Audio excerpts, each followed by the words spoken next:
Kumusta sa lahat? Maligayang pagdating sa aking channel. Proud na ina-post mula sa Tuba Buyak Ustan.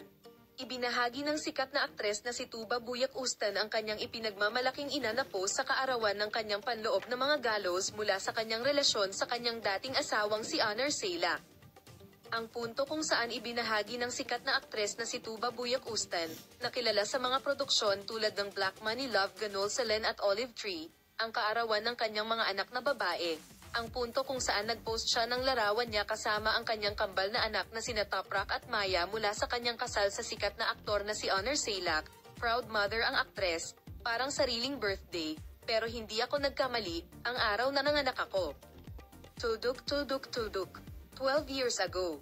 12 years. A wonderful paglalakbay, buong paligid ng pag-ibig sa lahat ng anyo nito. Ibinaba ang 19.01.2.024. Si Honor Sailak, na bumalik sa mga screen kasama ang serye sa TV na Gadar, ay nagbahagi ng isang post kung saan sila ay mukhang kamangha-manghang at sinabing, "Happy birthday, my beautiful daughters." Good thing, ibinaba niya ito. Tulad ng alam mo, si Tuba Buyak Ustan ay dumalo dati sa kaarawan ng aktres na si Seda Bacan at nagbahagi ng magagandang larawan mula sa karaawang ito.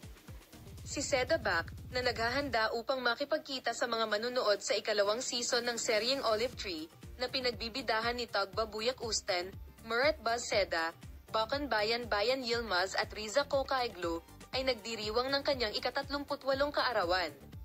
At ang mga larawan ni Tuba Buyak Ustan sa tabi ng aktres ay nakatawag din ng pansin. Nagbahagi na ngayon si Tuba Buyak Ustan ng mga larawan mula sa kaarawan ng kanyang mga anak na sina Toprak at Maya, at nais kong pasalamatan kayong lahat sa panonood ng aking video, na nakatanggap ng malaking pagpapahalaga sa social media. Paalam na makita kayo sa mga bagong video.